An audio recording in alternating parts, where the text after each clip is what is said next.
want to pay attention to this one. It's Matthew 24, chapter 22, or verse 22. If any man should say unto thee, Lord, here is Christ, that there believe it not. For there shall arise false Christs and false prophets. So, is there anybody who has risen up, any prophets you can think of that were risen up after Christ, and shall show great signs and wonders, insomuch that, if they were possible, signs and wonders. Now, if you go to the book of Genesis, it says signs. The moon and the sun, a big light and a little light, are signs of the days and the years. And Jesus says in the last days there will be signs and wonders. So when you're thinking about days, Jesus is eternal and existed forever. So the last days to Jesus could be thousands of years. The last days to you are in the future. So when Jesus is talking about the last days, he's talking about, he could be even talking about millennia. If it were possible, they shall deceive the very elect. Behold, I have told you before. So basically, when this was written, there's one there that rose up.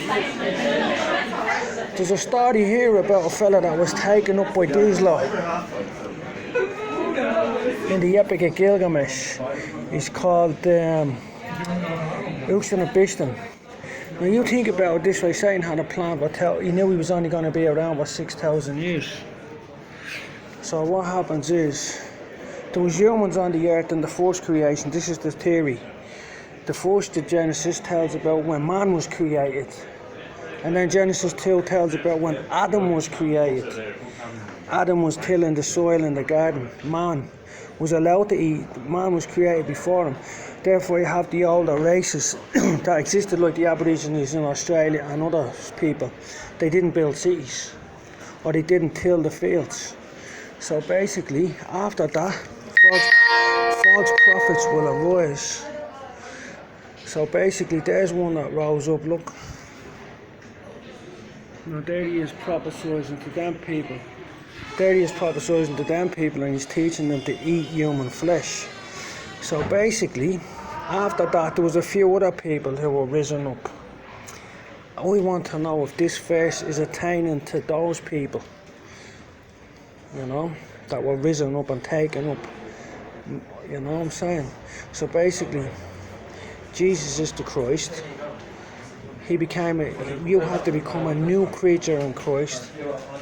So basically, there's a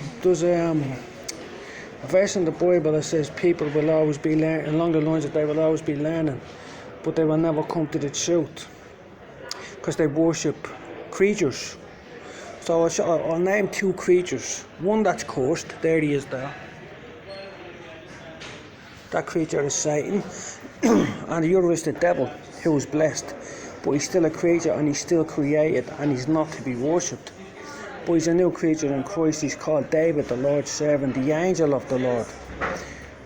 Some people say that he's actually Michael, the archangel, who in other stories that have been hidden from you, came down to the earth after Satan, or he came down to the earth to get Satan. That's the story. He took off his wings or some stuff like that. So basically what you have here is Satan, a creature that's worshipped, and the devil, who looks a bit like his wife Lilith. She's worshipped as well, look.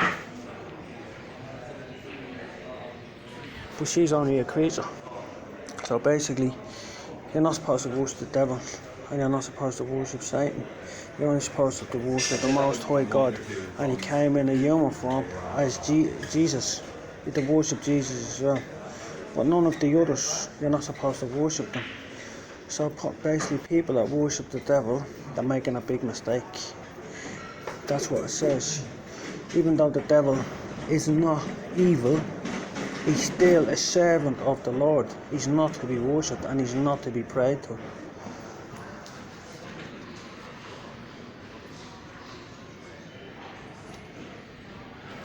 So many false prophets arise. So basically, I listen to a lot of music, yeah? And I hear these people saying that they went to Mars. They have spaceships on Mars and stuff like that. In the music industry, I don't know whether they do. Who knows what goes on with the Illuminati and the rich people. But a lot of people say, oh, they're a god. Or someone that's playing football, he's a god on the pitch. It's very bad for you. Guard the words of your mouth.